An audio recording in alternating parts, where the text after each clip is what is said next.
সবার আগে আমি আমার বই কাঁধে নিছি। এখন যে সিচুয়েশন আছে এই সিচুয়েশনে পড়ালেখা ছাড়া কোনো কাজ আমরা যদি গার্মেন্টসও করি তখন পড়ালেখা ছাড়া গার্মেন্টসও ঢুকাবে না। ক্লাসের পরীক্ষা আমরা এখন দিতে পারবো কিনা এটা এখন সন্দেহ।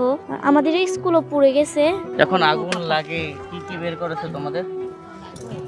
আমাদের ঘরের মাল সাবানা বলতে আমরা অল্প কিছু খেতা বালি সেগুলো নিয়েছিলাম একটা চাদরে ভরে, আর হলো যে আপনার কয়টা শীতের কাপড় নিছি আর আমার বই টই নিছি, এটুকুই, আর কিছু নিয়ে বের হতে পারিনি। কি বের করেছে সবার আগে আমি আমার বই কাঁধে নিছি, ব্যাগ সহ আমরা বই কাঁধে নিছি। পরে আমার বোনরে ধরছি আমি এক হাতে, পরে দিয়ে আমরা বাইর হয়ে গেছি। পরে আমার আব্বু আসছে, আমার আম্মু আসছে, আইসা পরে একটা ড্রামে ভরে আমাদের শীতের পোশাক এবং খেতা বালিশ এগুলো নিয়ে গেছে।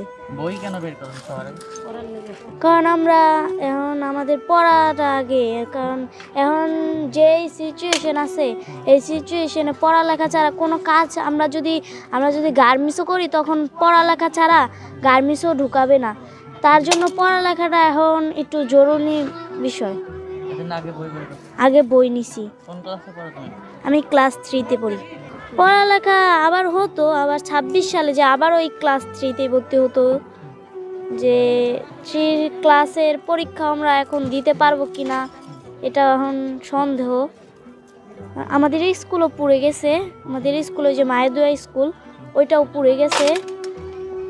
এখন যা আল্লাহ পাক করে।